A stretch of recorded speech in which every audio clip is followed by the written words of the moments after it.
और ये रहा कि हम ये 44 सड़कें ओसिया में नहीं देंगे तो मैं इन्हीं वीरांगनाओं की तरह मुंह में घास लेकर ओसिया की जनता के लिए धरने में बैठूंगी। आप में दम है तो 3 बजे उठा लेना मेरे रिवेंजफुल एटीट्यूड, क्योंकि मैंने आपके आतंकी की उस उपाधि की और नाते की उस वक्तव्य की निंदा करी तो वहां पर जेडीसी मेरे ओसिया की 44 सड़कों को रातों रात मना कर देता है। But I believe that this decision by the JDC to tell me that not a single road will be given to OSIA is a manipulative behavior according to political revengeful attitude. मैं उनका दीदार करना, मंत्री जी का मेरे को दीदार ही नहीं हो रहा। उन्हें भी मुस्कुरा कर कह दिया गलत में हाँ से हाँ मिलाना मेरी विरासत नहीं है। इस धरती पे दोज़ख का नाम कारागृह को कहता है, उसी कारागृह पे मैंने 10 साल सजदे किए हैं। मैंने कहा कि हम तो डूबेंगे जो डूबेंगे सनम, तुमको भी साथ लेकर जाएंगे। तो मैं नहीं डूबूंगी, मैं तो पहले भी नहीं आई थी। ये तीनों गुजर, मीना और जाट खेतियार हैं और कांग्रेस के मूल वोट बैंक हैं। अपने समाज के लिए मंजू जाट हमारे समाज का गौरव है, वो वीरांगना। अभी जाट महाकुंभ हुआ था, नहीं सुनेंगे हम इस तरीके की प्रथा। ये सुनने के मैंने लेटेस्ट में रिव्यू मीटिंग करी और मैंने नॉर्थ और वेस्ट जोन्स के दोनों एक्सचेंज को बताया। मैं दोनों नॉर्थ वेस्ट की इनको टेबल करूंगी यहाँ पर, और बात करके ये बात हुई कि 70% से ज्यादा जो रोड्स हैं उस पे पटवारी की रिपोर्ट बाकी थी। कुछ एएस हो गई, कुछ एफएस हो गई, कुछ एएस से एफएस के लिए प्रगति पर थी।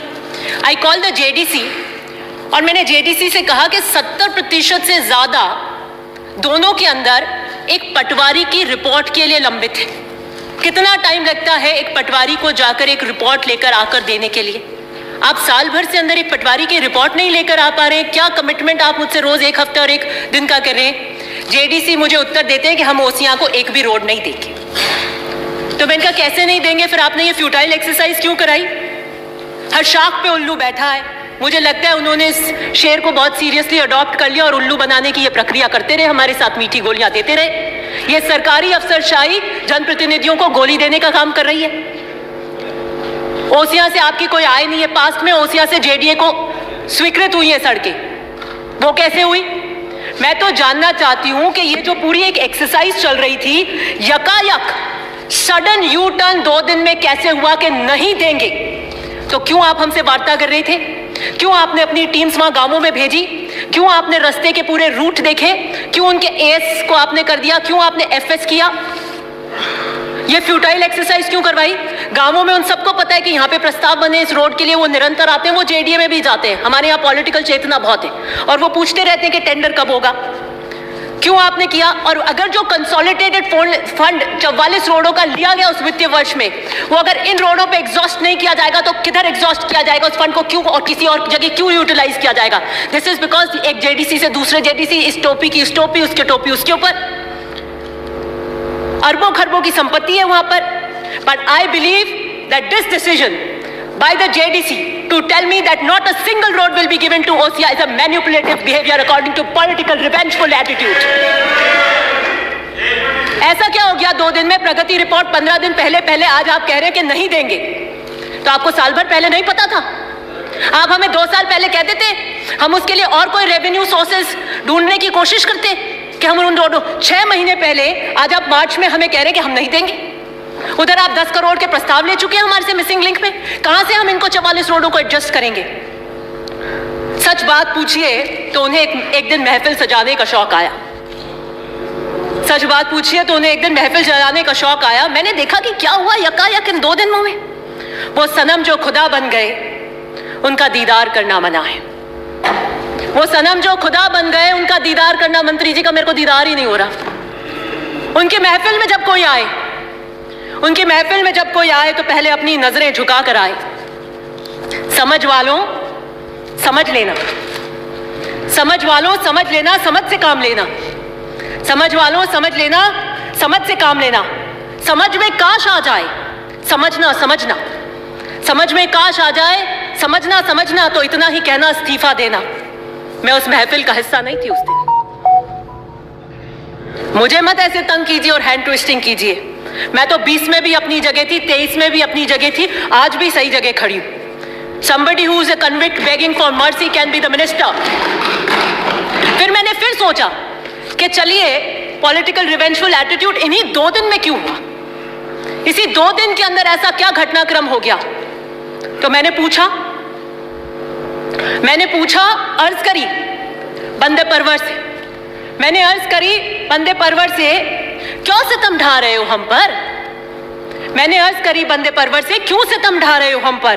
बात सुनकर हंसकर मुस्कुराकर वो बोले, हमसे टकराना मना है। मैंने भी मुस्कुराकर कह दिया, गलत में हाँ से हाँ मिलाना मेरी विरासत नहीं है। प्रियंका गांधी जी के नारे को आत्मसात कर रही हूं, लड़की हूं, लड़ सकती हूं, द्रौपदी नहीं हूं, बाहरी कृष्ण की आवश्यकता नहीं है मुझे अपनी रक्षा के लिए। मैंने 10 साल जबर के अंधेरों में जिंदगी गुजारी है। मैंने 10 साल दोजख पे सजदे किए। इस धरती पे दोजख का नाम कारागृह को कहता है, उसी कारागृह पे मैंने 10 साल सजदे किए हैं। मैंने कांटों से नहीं, फूलों से धोखे खाए हैं। मैं सहारों से धोखा खाई हूं, अब सहारों से बच के चलती हूं। मैं राजस्थान, इस मर्दों के प्रदेश में महिलाओं की और वीरांगनाओं की दबंग आवाज बनकर गूंज रही हूं। मेरा दोष क्या है? मेरा दोष क्या है? मेरा दोष क्या है? मेरी वारदात क्या है? मेरी वारदात कुछ भी नहीं। मेरी वारदात कुछ भी नहीं। सब बजा लेंगे आप। नहीं बोले। मेरी वारदात कुछ भी नहीं। हाँ थी। नहीं, मेरी वारदात कुछ भी नहीं। नहीं, हाँ थी। मैं पार्टी के प्रति फर्माबरदार थी। मंत्री महोदय आला कमान को भी चुनौती दे सकते हैं, मैं तो छोटी सी कार्यकर्ता हूं, बावफा फर्माबरदार हूं अपने दल के प्रति। मुझे इस 2 दिन के घटनाक्रम पे अफसोस होता है और मैं कह देना चाहती हूं, क्या पता एक रवैया शायद उन्होंने सोच लिया हो कि हम तो डूबेंगे जो डूबेंगे सनम, तुमको भी साथ लेकर जाएंगे। तो मैं नहीं डूबूंगी, मैं तो पहले भी नहीं आई थी। राठौर साहब ने बिल्कुल कर दिया। मैं तो रंधावा जी को धन्यवाद देना चाहती हूँ जो रिट्रैक्ट कराए के सारे इस्तीफे, नहीं तो आज मंजर कहीं कुछ और होता। मैं तो उस वक्त भी साथ में नहीं थी। गुर्जर कितनी दिल की गहराइयों से आपको चाहते हैं ये सर्वविदित है। मीना समाज के कद्दावर नेता को आप आतंकी की समान उपाधि देते हैं। जाट समाज की बेटी मंजू को नाते के नाम से लेकर आप चरित्र हनन करते हैं। ये तीनों गुर्जर, मीना और जाट खेतियार हैं और कांग्रेस के मूल वोट बैंक हैं। 45% से ज्यादा राजस्थान में इसका हिस्सा है। गजब की सोशल इंजीनियरिंग कर रहे हैं और 6 महीने बाद हम चुनाव में जाना चाहते हैं। यहां सितमगरी के तरीके सिखाए जाते हैं। यहां सितमगरी के तरीके सिखाए जाते हैं। निगाहें उठती नहीं, खम उठाए जाते हैं। मैं मुख्यमंत्री जी से अनुरोध करूंगी कि दिस रिवेंजफुल एटीट्यूड, क्योंकि मैंने आपके आतंकी की उस उपाधि की और नाते की उस वक्तव्य की निंदा करी, तो वहां पर जेडीसी मेरे ओसिया की 44 सड़कों को रातों रात मना कर देता है। This political revengeful attitude, let the Rajasthan see it, कि अगर मैं सही पर सही खड़ी होकर अपने दल के लिए, अपने समाज के लिए, मंजू जाट हमारे समाज का गौरव है, वो वीरांगना, अभी जाट महाकुंभ हुआ था, नहीं सुनेंगे हम इस तरीके की प्रथा। ये सुनने के लिए हम उच्च स्तर के सदन के अंदर नहीं खड़े हुए। आप हमारी पार्टी से हो सकते हैं, और ये सरकार का वक्तव्य नहीं था।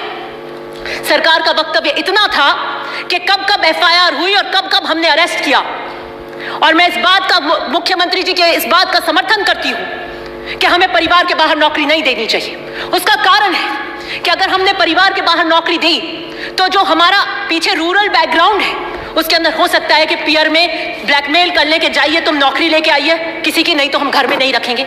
It can be used as a tool against these women, इसलिए हमें परिवार के बाहर नौकरी नहीं देनी चाहिए। वो बच्चे, शहीद के बच्चे डॉक्टर, इंजीनियर, आईएएस बनने चाहिए, लेकिन किसी कारण अगर किसी की हेल्थ अच्छी नहीं हो, कहीं कोई एक्सीडेंट हो जाए और वो उच्च पदों के पढ़ाई नहीं ले पाए, तो वो नौकरी उसके लिए रिजर्व होनी चाहिए। ये कहकर आप मत टालिए कि वो नाते में गई और आपने कभी देवर को दिया है क्या। मत करिए इस तरीके से चरित्र हनन। आपने सरकार का, रुकिए मैं फिनिश कर रही हूँ, ये सरकार का वक्तव्य मैं से अग्री करती हूँ, लेकिन आपने वक्तव्य को कैसे पेश किया। आप कहिए कि उन्होंने मैन हैंडलिंग हुई, कांच फोड़े, ये किए, आतंकी के समान कैसे कह देंगे, और उसकी प्रतिक्रिया क्या हुई कि आपने पहले उनके नेता को कहा और दूसरे दिन हमारे प्रभारी को आतंकी कह दिया। ये कौन सा उदाहरण हम सेट करेंगे? मैं अर्थ में इतना ही कहना चाहती हूं कि मैं मुख्यमंत्री से अर्ज करूंगी कि यकायक जो 44 रोडों को रोक दिया गया है उसमें आप सीरियसली इंटरवीन करिए।